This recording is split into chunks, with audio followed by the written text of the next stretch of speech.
Of J.J. McCarthy's latest comments and what does it mean moving forward? Who has the edge there in that quarterback competition? The Lions focus on a reset after last season, but how quickly can they get back to form under new offensive direction? Dan Campbell already setting the tone. You'll hear that in just a few seconds. We welcome you in. We're so glad that you're with us today. Chase Daniel, Damian Woody here. We got Jeff Darlington as well, and so much to get into. So we're going to go right to it. We begin with breaking news, you guys, coming out of Green Bay, where the Packers have signed Christian Watson to a 4-year, $110.5 million extension that included a $31 million signing bonus. Now, Watson isn't necessarily a high-volume receiver, but he is very productive when his numbers call. That matters. Of the 200 receivers with 50 targets since 2024, Watson averages the second most yards per reception in the NFL, behind only the Colts' Alec Pierce. Jeff, what have you been hearing about the Packers' decision to lock in Christian Watson long-term and why that benefits this squad? Well, Laura, this is not just about locking him in long-term. This is about setting that core in place long-term around Jordan Love. Now, he's got Jaden Reed, Matthew Golden. He's got these guys set and ready to roll. Love pointing out this offseason that he feels like the chemistry with his wide receivers this offseason is night and day different than it was last year. And a lot of that does basically stem around Christian Watson. Obviously concerns about injuries here, but the Packers feel very comfortable about the way that he was able to rebound from those injuries. They feel like his future is projecting out even better than his past, and that is why they're willing to pay him. By the way, Laura, it doesn't also hurt that every wide receiver, the market is just skyrocketing. Right, the Packers know exactly. That. They lock them up now, and they don't have to pay more in a few months. Good point. Well, look, I mean, $31 million guaranteed. When I saw this, I was 110. I'm like, oh, my gosh, my mouth dropped, my jaw dropped. And I'm like, well, okay, $31 million guaranteed. The biggest thing for him, he has to stay on the field. Yeah. Like, he's been hurt 21 games, including one playoff game. He has missed due to injury, and I love the fact that they're locking up a guy that can make it happen deep down the field. These inside fade routes, he can move all over. He's not one of these one-trick ponies with him and Jaden Reed, Tucker Kraft coming back from an ACL. We saw him on the treadmill today running. All this stuff makes a lot of sense. So when you have Matthew Golden stepping up and you have all these other playmakers that they have, to me, it looks like it's a dangerous signing because when you need a play down the field, other than that, this guy is the premier deep threat in the NFL. Yeah, and to me, all roads leads to Jordan Love. You know, when you talk about the news that came out about Michael Parsons being out possibly the first 4 games, it's going to be paramount for Jordan Love to really get off to that fast start. And when you talk about the collection of weapons that the Green Bay Packers have on offense, obviously signing Christian Watson, you talked about, Jaden Reed and all those, the cast of characters that he has. I think Jordan Love, it's time for Jordan Love, I think, to ascend to the next step. I think he's been a star. Jordan Love has the capability of being a superstar in this league, and they're going to need him to play like that in the absence of Michael Parsons. Yeah, it's going to be interesting to see what type of step he takes going forward. And remember, too, Jeff Hafley, when you talk about the defensive side, he is now the Miami Dolphins head coach. Jeff, more news from the Packers this week with that information that Micah Parsons will start the season on the PUP list. What more can you tell us about what went into that decision? This isn't that much of a surprise to people in Green Bay. He underwent the surgery December 29th. It has always been his projection and plan to do the 9 months necessary to feel like he is fully healed. Some players go about this differently. Patrick Mahomes is dead set on starting week 1, and nobody's going to get in his way. Micah Parsons taking a different approach, and that doesn't necessarily mean it's the wrong approach. Now, I will point to the timeline that if you were to project out 9 months from that December 29th date, that puts you at September 29th. That means week 5 would be the game against the Bears. It feels like a perfect way for him to come back. One more point here, Laura. Because of a new rule in place, he can start his 21-day practice window after week 2. So even if he were on PUP, I know this is a little complicated, even if he were on PUP, he could practice and be ready to go week 5. The ramp-up period makes it exactly so. Yeah, by the way, the Packers could be without Micah until at least week 6. You probably saw it on the screen there, but that's prime time against the Cowboys. I wonder if Goodell's going to get on the phone. Hey, yeah, come on back. Interesting, right. Yeah, come on. Let's make sure you're there for that one. All right, thanks to Jeff. We've got more coming from you as we continue on. And speaking of the Cowboys, let's head to Dallas, where they're in the middle of their offseason workouts. All eyes continue to be on George Pickens, who you can't put eyes on him because he hadn't been present there, okay? Today, head coach Brian Schottenheimer spoke about the absence of his wideout. As you guys know, it's voluntary. Communicated with GP yesterday. He's got a football camp this weekend that he's doing. So communication's been good, and as you guys know, it's voluntary, and he's taking care of his business. Of those conversations, is it giving you an indication that he'll be here when it's the mandatory session? No, we haven't discussed that, but I expect he'll be here, and I think he's in a good spot. But again, I know he's handling his business, and I know he misses his teammates, and so we miss him too. You guys know how we feel about him. We love him, and this is just part of the business. Good to hear that Shotty has talked to George Pickens as we now welcome in NFL Network reporter Jane Slater. Thrilled to have you, Jane. You're live there at Cowboys camp. What more can you tell us about George Pickens? Hey, Laura. Well, he may not have given any certainties to Brian Schottenheimer, but I did reach out to a source close to him, and I was assured that George Pickens will be here next week for mandatory minicamp. Now, a lot of people, and guys in the studio, I know you'll know this, a lot of people will say, well, what's the big deal about OTAs? They're voluntary. Well, they're a big deal this year because of the defensive overhaul. When you look at what Christian Parker is bringing to Dallas, it is a disguised defense that forces everybody to think. And as a result of that, it's good to have the offensive players here. As Brian Schottenheimer said today, he said there's a lot of young guys that are spinning right now.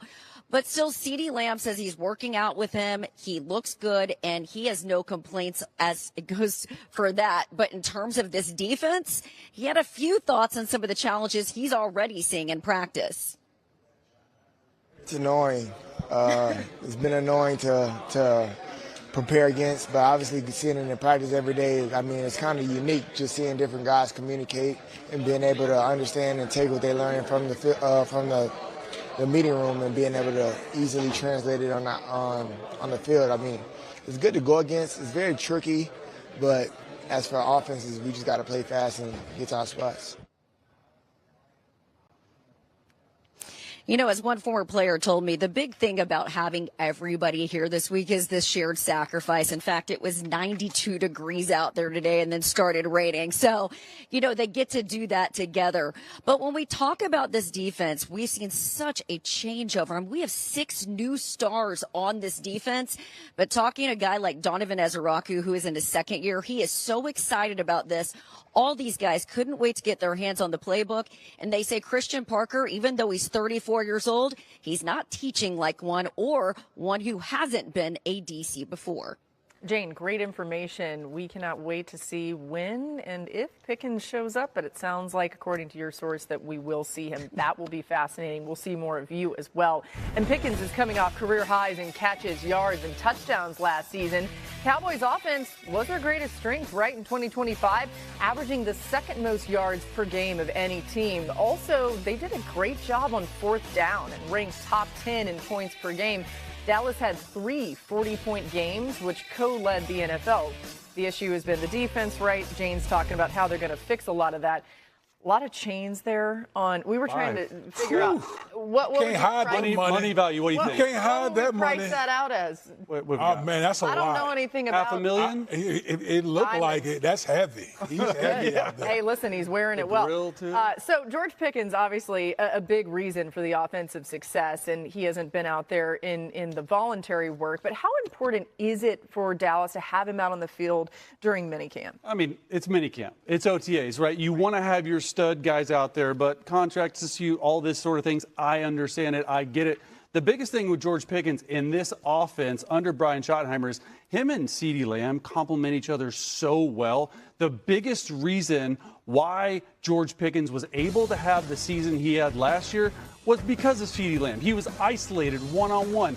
he was mainly the slot receiver. You put CeeDee Lamb in the slot, and then you put George Pickens out there at the X.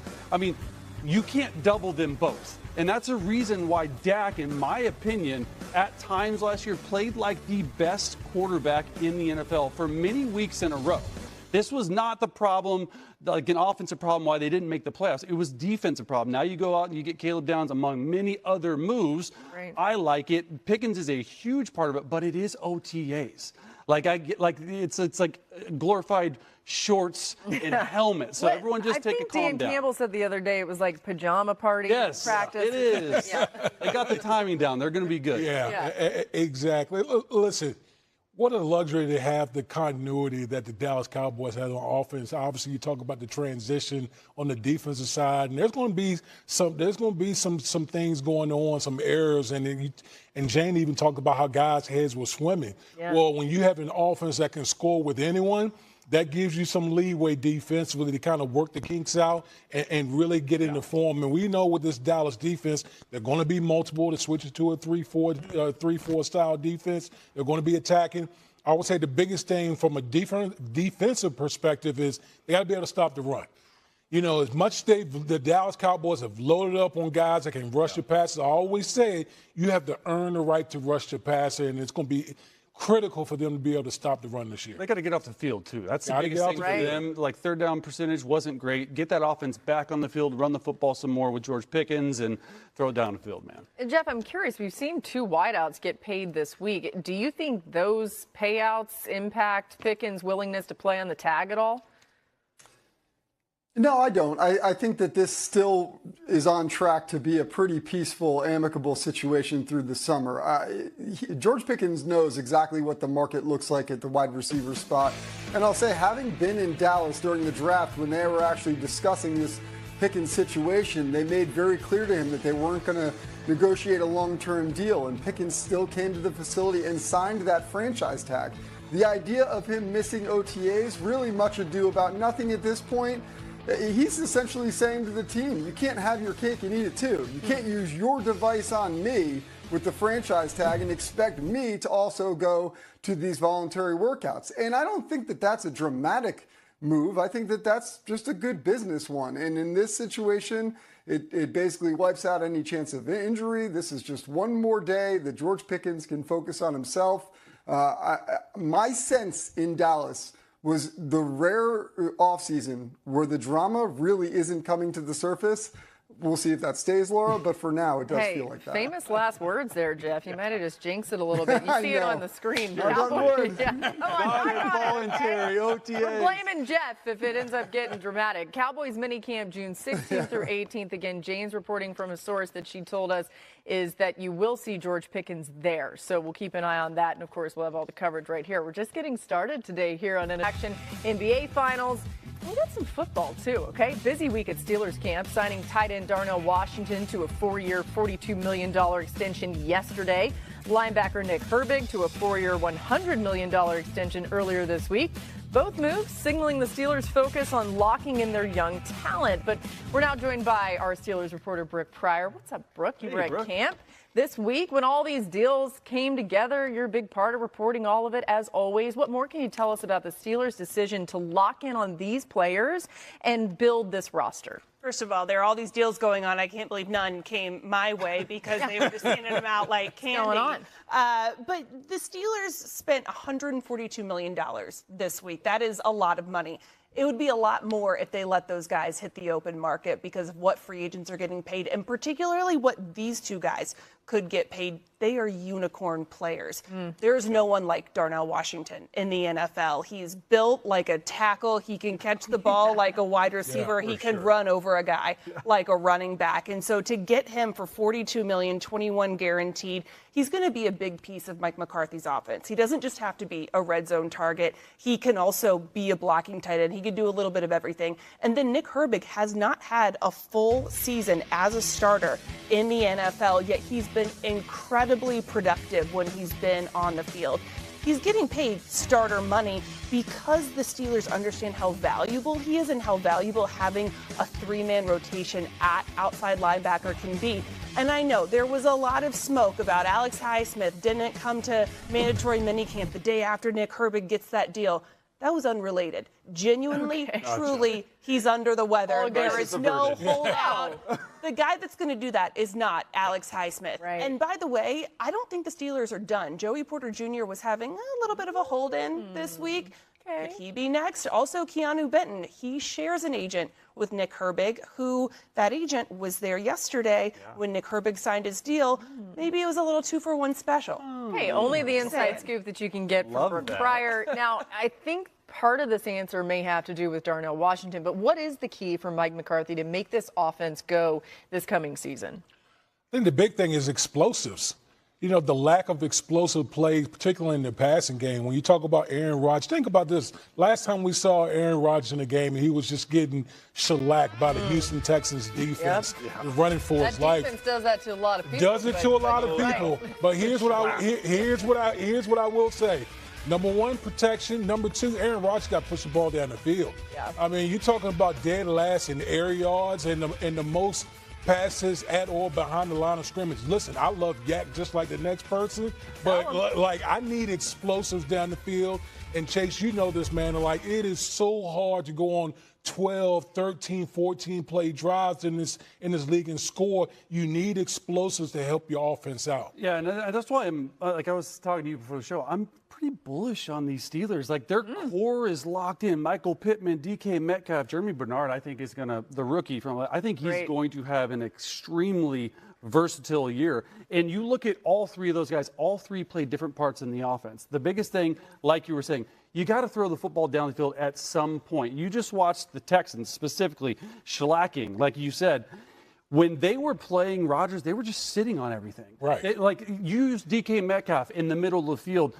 And the biggest thing I'm looking forward to is how McCarthy and Rodgers work together. I know they were together back in Green Bay, but you go back to McCarthy's last year in 2024 with the Dallas Cowboys. They only ran the ball 37% of the time, only for 6 touchdowns. They have to find some resemblance of a run game, not put it all on Aaron Rodgers.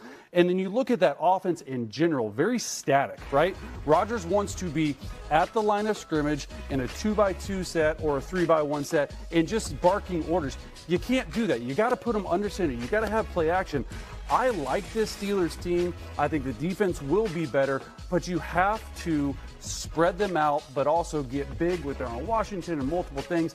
Get under center and push the football down the field. Well, D. Wood, you said you want to see explosives. I saw explosives yesterday at the end of practice. Aaron Rodgers hit Roman Wilson. The pass went 60 yards in the air. Look, it's a practice field. There's no official measurements here. But it was at the end of a 2-minute period, and it went for a touchdown. More of that, I think, is what we're going to see this year. And Darnell Washington said afterward, he was like, look, I don't want to call him old, but he hasn't lost a step for an older person, a mature person, shall we say. I'm just saying, the arm is fine. I think we're going to see some more fireworks. I don't think he would come back for another year, which he does say this is his final year, if the arm wasn't going to be able to do what he wants it to do, right? Either way, too, like, remember DK Metcalf's on this team? They have some weapons, to your point. There's some reasons to be excited about what they can do. The Steelers ranked 20th in design run percentage in 2025 after ranking top 5 in 2023 and 24. To your point about McCarthy potentially running it a little bit more. We'll see what they do. Your reaction when the Vikings signed Kyler Murray? What was your reaction when what we watched in Minnesota last season? The organization made a decision that they feel is going to improve the depth and the quality of the room. There's a reason Kyler Murray is there. Kyler's a playmaker. His ability to play efficient football. My confidence is unshakable. You won't see me waver. Who's going to be that last man standing? He sits on one side, I sit on the other side, and it's the coach's responsibility to teach us and coach us. Now that I am here, all I'm going to do is focus on what I can control. Yeah, it's pretty interesting, especially when you see it side by side like that. The quarterback competition headlines Vikings camp this offseason. All eyes on how that room shakes out, right? Kevin O'Connell spoke about J.J. McCarthy's comments that he and Kyler are sitting on opposite sides of the classroom in meetings for the first time today. Here's what their coach said. And there's an interpretation of those comments are going to be what they are. I would just say that in the room and the actual day-to-day, the dialogue between those guys, the interactions have been very professional, and even more so than that, it's just been a positive room, and I think Carson has a lot to do with that as the veteran in the room. And obviously, I would never discount Josh McCown's extensive career as a player in those quarterback rooms and how he manages the room and engages with everybody in there. So I didn't make a lot out of it. I know there was some reaction to it, and that's probably not the first time there's going to be a reaction to those guys kind of, answering questions about the situation, and that's what part of the competition is all about. Woo! Okay, my eyebrows are raising. The Vikings quarterback room hoping to make amends after a difficult 2025. Kyler Murray's final season in Arizona riddled with injuries, right? He played a career-low 5 games, while J.J. McCarthy had a few sparks during the season but finished with the worst completion percentage in the NFL. Jeff, there's a lot there, the comments from J.J. McCarthy, see KOC's trying to come over the top and be like, it's not really a thing, but I don't know, there's something going on here, right? What have you been hearing about how this competition 100%. is shaping up? Yeah, you don't have to just dismiss this and say it wasn't a thing. And by the way, Kevin O'Connell, choosing his words carefully, rightfully so, saying that things are professional in the meeting room, and that is important. Not every quarterback situation has to be like Chase Daniels, okay? Just so everybody knows, Chase is the most amicable person in the history of quarterback rooms of all time. It doesn't mean that has to be the way for everybody. But I will say, with JJ specifically, it's not like him and Sam Darnold. I don't know if this is a big secret or anything like that, but it's not like those two got along awesome at the end. I'm not saying that they weren't professional behind the scenes, but it's very clear to me that JJ likes to take on these competitions a certain way, and he is not going to just view this as a symbiotic situation. Listen, I understand we're not going to make too much out of this, nor should we, but it is very clear the way that JJ is going about this, and his own words showed exactly that. Okay, that was interesting. Really fast, D. Wood, I'm coming to you, but now's the time. Clear the air. Any awkwardness in your QB rooms that Jeff doesn't know about here? You ever wanted to? It was exactly how he said it. It was good. Being a backup and being someone that you're in a quarterback room, you want to help the starter. Now you're trying to win, so it's a little bit different with the competition. Right. But everything was great. I was hoping you were going to break some big news Hey, I have a here. question, Laura. What starter did Chase hate the most? Ooh, I don't hate anyone. Way better. Wow. I don't hate anyone. Or which one did you like the least? See what I mean? No, this is the same thing. No, that's absolutely not. Everyone was great. Everyone was an awesome teammate. Jeff, we're not going to break him. We're trying some hardcore reporting here. It's not working. All right, go ahead, D. Wood. No, listen. When I look at this breakdown, this quarterback competition, the one thing that really intrigues me about Kyler Murray, I think that's something that KOC hasn't had is his running ability. Yeah. What he's going to add to the rushing attack for the Minnesota Vikings is going to be phenomenal. Obviously, we've seen that throughout Kyler Murray's career with the Arizona Cardinals, and to be able to bring that, it's just going to add another dimension, and it's going to give a lot of defenses headaches. And you add that with the infrastructure that the Minnesota Vikings have on the outside, having to be able to get the ball to Justin Jefferson. Come on now. Consistently. Come on. That is a big deal. So Kyler Murray, to me, I'm excited to see what he does in the system. And it has to be Kyler Murray. Look, I know we're saying this is a quarterback competition, but ever since Kyler Murray signed, the writing's been on the wall. I can't imagine it's going to be anyone but Kyler. Here's the thing about the situation. Like you alluded to, you have Addison, you have Hawkinson, you have Jones, you have the best receiver or one of the best receivers in all of football in Justin Jefferson. The biggest thing for Kyler Murray's game, you have to play within the system. I like the running ability, and he's going to be able to do that and be Superman. And we're going to talk about Caleb Williams being Superman here in a little bit. But when he plays in rhythm, I'm telling you, I know he was 2-3 last year, 7 touchdowns, 3 interceptions. When he's playing in rhythm, he's really good. There were times in his career that Kyler Murray would play like a top 5 quarterback. And that's not being facetious. That's an actual fact based on the film. He has to learn how to play in KOCs. That's the biggest thing for me. And just being a point guard. Like when you have this type of team around, I mean, think about this. The Minnesota Vikings, with all that bad quarterback play, they still had a winning record last year. And all you have to do if you're Kyler Murray, just be a point guard. Yes. Distribute the ball to all those playmakers. And I think the Minnesota Vikings will be more than okay this year. Well, I think, too, like you were saying, distributing the football, he's going to be in shotgun. He's going to be able to see it a lot. But if you can get 75% of what Darnold did 2 years ago, this roster is still intact. It's still a very good team. Defensively, Brian Flores, the fits that they bring, they're going to get a lot of takeaways. Can they get better with it? I think it's got to be Kyler. Okay, really fast. Drew Brees, Alex Smith, Carson Wentz, Mitchell Trubisky, Matthew Stafford, Justin Herbert. There has to be one that you like the least. No, all of them are great. Okay. We're all great. All right. So we're not going to, we're trying. We're still trying. Shout out to Darren and research for that. That was quick. I know. Good job. All right. In case you missed it, let's spend some time on this. Bears quarterback Caleb Williams will be on the cover of Madden 27. That's a heck of a shot Yesterday, his head coach, Ben Johnson, was asked about it. Let's listen to that. Did you see the cover? Did you have any thoughts? I saw it this morning. Yeah. No reaction? Just no reaction. Yeah. No reaction. All right. I'm sure Ben Johnson had a better reaction to how long Caleb Williams could hold onto the ball last year. Of every quarterback in 2025 with at least 300 dropbacks, Williams had the longest average time to throw, even longer than the likes of Brock Purdy and Lamar Jackson, who each missed a chunk of the season. Chase, how do you envision Caleb Williams building on that momentum as he heads into year 3? Yeah, Laura, I think the next progression in Caleb Williams' game is playing from the pocket. I know he can be Superman. We got the Iceman throw we're going to show a little bit later.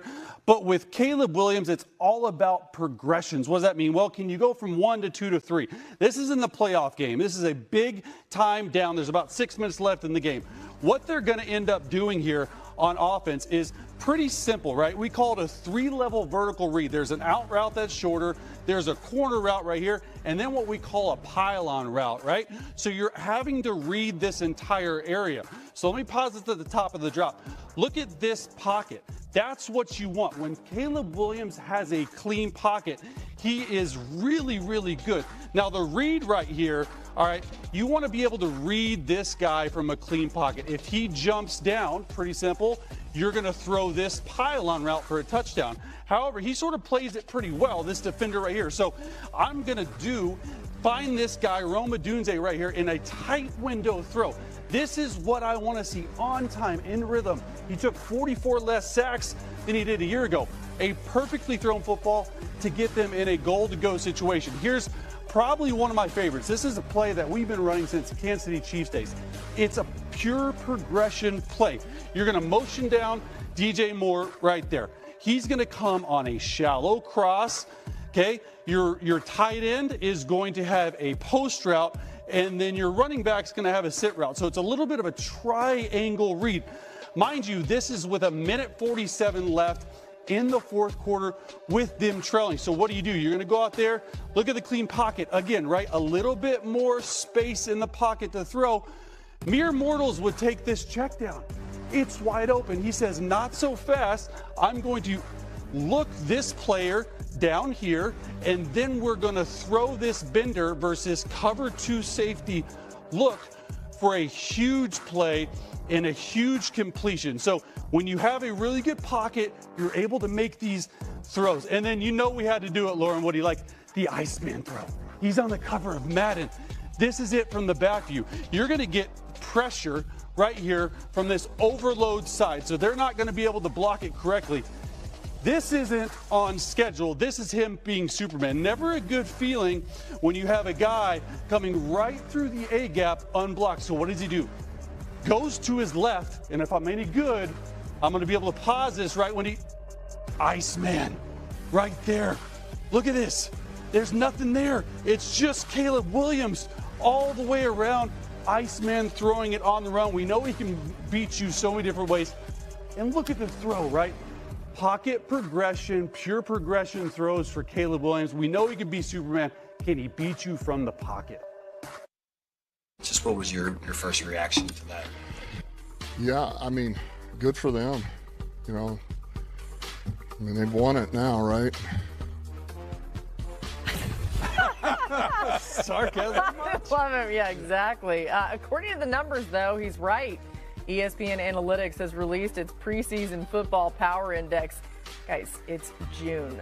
But, okay, take a look at who is most likely to make Super Bowl 61. The Rams, who were on the doorstep last year, lead the Bills, Ravens, and their division rivals. Now, speaking of the Rams, with rumblings of an Aaron Donald return in the air, former teammate and current Seahawk Cooper Kupp had this to say on the Rich Eisen show.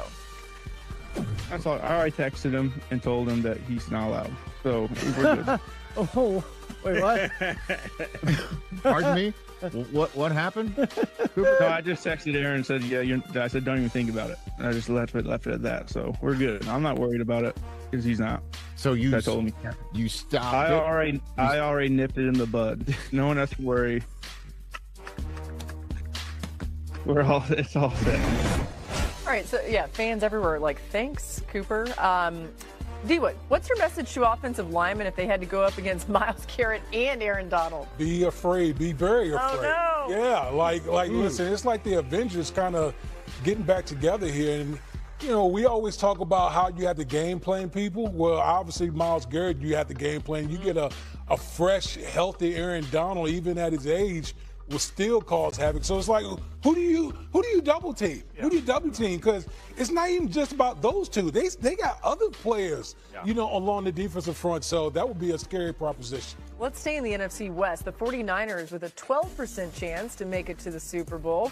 After a season that was derailed by injuries, Chase, what do you see as the biggest factor in getting this team back to that championship level? Well, don't be decimated by injury. And it's not just like when you get hurt. It's not just like some other players. It's your star players, Purdy, McCaffrey, Bosa, Warner, Kip. The list goes on and on. The biggest thing that's not being talked about enough is Mike Evans, though. Coming over from Tampa. Dude is a surefire Hall of Famer. He fits perfectly in that Shanahan system, and he's going to cook. Like, it's just one of those things where it's just like, hey, one-on-one, you got it, over 1,000 yards in almost every single season. And Kyle Shanahan is one of the best offensive minds in the game. So to dream up a situation where you can get Purdy back, fully healthy, you got McCaffrey back, fully healthy, add in Mike Evans, add in Kittle, at all three levels of offensive skill makers, you have studs. I can't wait to see how Shanahan uses Evans. To the Super Bowl champs who are trying to run it back with just a 13% chance to repeat per FPI. But this roster is shaping up a bit differently this year, right? The Seahawks will look a lot different in their title defense. Title defense. I wanted to make it about defense there. We will get to that. Starting near the top, offensive coordinator Clint Kubiak took the Raiders head coaching job. They also lost the Super Bowl MVP in Kenneth Walker, who signed a 3-year deal with the Chiefs this offseason, a team in need of an upgrade to their run game. And now to the defense. Notable departures for Seattle, including Reek Woolen, who went to the Eagles. Kobe Bryant went to the Bears. Boye Mafe to the Bengals. Key pieces for that tenacious Seahawks defense signing with other teams. So yesterday, Sam Darnold was asked about all the changes on the offensive side of the ball and how that transition's been. Thankfully, it hasn't been too much of a transition, so it's a lot of the same stuff, right? It's, Fleury obviously coming from San Francisco, but a couple different wrinkles here and there, but it's so it's been good that way to be able to get some of that same verbiage, but just a couple different wrinkles. I mean, I will say, I don't expect him to be like, yeah, I'm really worried. Yeah. But but he's saying he's not worried about some of the changes on the offense. Do you see it that way? Well, I mean, yeah, I think there's a little bit of concern when you lose Kenneth Walker to the Chiefs, and then you have Zach Charbonnet coming back, who's from injury. When is he going to start? And then you draft Jadarian Price, which he's never loved that guy. He's never started a game in college, and he's a great back. All that to be said is, the thing that's not being talked about enough, Clint Kubiak leaving and the departure of Brian Fleury. I get it, right? Like, you have never called plays before, and you take some time to build that quarterback offensive coordinator relationship, and it takes time. You can't build it in OTAs. You can't build it in minicamp. You can't build it in training camp. even preseason games, you have to go through a battle together on the field, and you got to understand what Sam Darnold does well and how he does it. And look, I think it's going to look really similar because Fleury spent 7 seasons with Kyle Shanahan. And I think, Sam Darnold's used to not having the same offensive coordinator year after year after year. It's changed quite a bit. That's a big piece I'm going to be looking at early in the year until they can settle in. Listen, Mike McDonald has the chance to be a legendary coach. I was embedded with the Seahawks. I think he is fantastic. He is brilliant. He has that locker room. The whole thing. The biggest challenge he's going to face is the fact that he is a defensive play caller. So every single year, when his offense performs well, he's going to be on another coaching search trying to replace him, because there's going to be a team out there that's going to poach that offensive coordinator to make him a head coach. I have heard from NFL owners who actually kind of steer away from hiring those defensive head coaches. By the way, this might be a dumb idea, but they steer away because they're so worried that every year the offensive coordinator is going to get poached. That's going to be something that they have to deal with every year. Point. Clint Kubiak is awesome. He's great. But this is something, if the Seahawks can't get over it now, it's going to be a problem that plagues them for years to come. They're going to have to figure out how to get this pipeline working so that Sam Darnold can cook every year. Yeah, Chase, you actually brought it up. The biggest concern I have is Brian Fleury. He's a first-time play caller. I mean, think about that. You're in a division with the San Francisco 49ers and the Los Angeles Rams. There's not going to be much time for a kind of honeymoon period. Right. You're going up against some big dogs, not only in your division, but in the conference itself. So the question I have is, how long will it take between the synergy between the offensive coordinator and the quarterback to really have this offense humming in a very competitive division? You heard Darnold say, the verbiage is very similar, not much changes, but what is the difference when you're dealing with a different play caller, different voice in your ear, all of that, right? Well, yeah, I mean, different cadence even calling plays. Like something so small can throw you off, and that's what it takes, like you were saying. Usually takes 4 to 5 weeks to get used to it. Not only that, but also on money downs, third down, red zone, 2-minute. How do you call the game? Those are huge downs. Anyone can really get out there with someone been around Kyle Shanahan. I say anyone. This is a very difficult job. Most people can get out there and call it on early downs, first and second down. But when you're in third down of a massive in-division rival, what are you going to call? How do you know what Sam Darnold likes in week 1? How do you just don't know. So the communication has to be next level. I just want to say that the good news is Sam Darnold is very easy to get along with. And, he is a great locker room guy. And I think that he'll be able to get along with any new coach. Are we going back to Chase's quarterbacks that he spent time with? Okay. I love Sam. I love it. Yeah, exactly. The Seahawks scored, I'm going to move on. Seahawks scored 191 more points than their opponents last year in Kubiak's only season as the offensive coordinator. Jeff's over there let me stir the pot. Okay, coming up. Role here. I mean, you don't see the pre-practice, but he's been throwing. And I do think in our third week, when you guys are out here for 3 straight days, I think you'll see more of a role. Well, there's 3 weeks. They're pretty much the same, right? Minicamp's a little longer, but it would be our third week, which would be minicamp. Yeah. Okay, I like hearing that. What do you see as being the biggest area of growth for Bo Nix this season once he does get healthy and get back out there? Well, surprisingly enough, it's got to be with his feet. And when you're in a Sean Payton offense, here's the tricky thing about it is there are so many different 3-step drops in Sean Payton's offense. A slow 3-step drop, a middle 3-step drop, a fast 3-step drop. And you have to marry it up with the concept. That goes for 5-step and 7-step.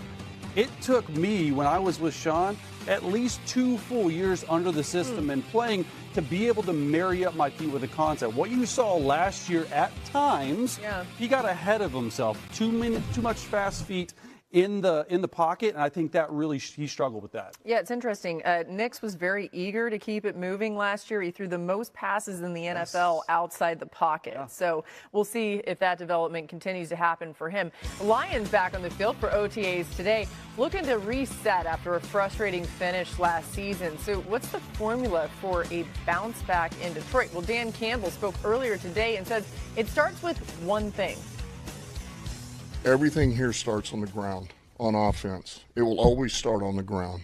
That's where it begins. And then we'll go from that. Play action pass can be big for us because our players are good at it. Our quarterback is outstanding at it. Now, our quarterback can sit there in the gun too and dish the ball out. But that's just, man, you want to go deep in the playoffs, you better be able to run the freaking ball. Thinking about our good friend Swagoo, that's like music to his ears. He's laughing that up. But what do you make of hearing that from Dan Campbell, D-Wood? He's absolutely right. I mean, when you look at the Detroit Lions last year, their main problem was they weren't able to capture the line of scrimmage.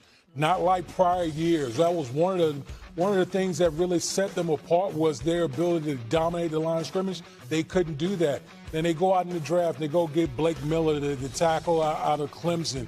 Obviously, they been fortifying the interior of the offensive line, all because they want to get back to what they do best: run the football, play action pass. The quarterback isn't mobile; he's a statue in the pocket. So you got to be able to run to set up that play action pass. That's when the Lions are at their best. Yeah, Jeff, when you look at the Lions bringing in new OC Drew Petzing, he comes from Arizona. How important was this hire for Detroit? Very important just from the comfortability with Jared Goff, and I think that he really feels that now. But, I just point out, too, that the Lions are now playing from an edge again, and it almost felt like they needed to have that back. All we talk about this offseason is in that division, rightfully so to a degree, is the Packers and the Bears. Well, the Lions are still sitting there saying that, hey, guys, we're ready to roll, and I think that they are a little bit forgotten at times, but I think that this comfort factor between Jared Goff and his offensive coordinator, I think is going to be a really big help. Yeah, and look, the expectation for this group has been what it's always been for me: be a top 3 or 4 offense. That's the biggest thing for them. They were hurt with injuries, specifically Sam Laporta and Brock Wright. They had a huge impact on not only the run game, but the pass game as well. You're going to get those guys back. The biggest thing for this group, though, like you said, interior pressure. Goff was pressured off the spot multiple times this year, and they just weren't the same, and that led them into longer third down situations. They ranked 19th in the NFL in third down percentage last year. That's not Lions football. So they were not staying on the field, and so all of it works together, but I do like the fact that they're getting Sam Laporta back and these tight ends.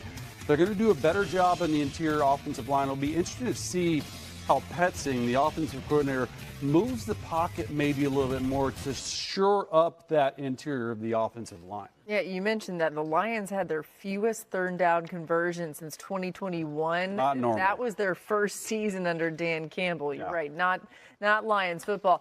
Time for one more thing before we go, people. All right, we started the show with the news that Adam Schefter broke on Christian Watson's extension. Phil Yates giving us the scoop, the inside scoop. Adam was working for the 10th fairway. I love this, but let me ask.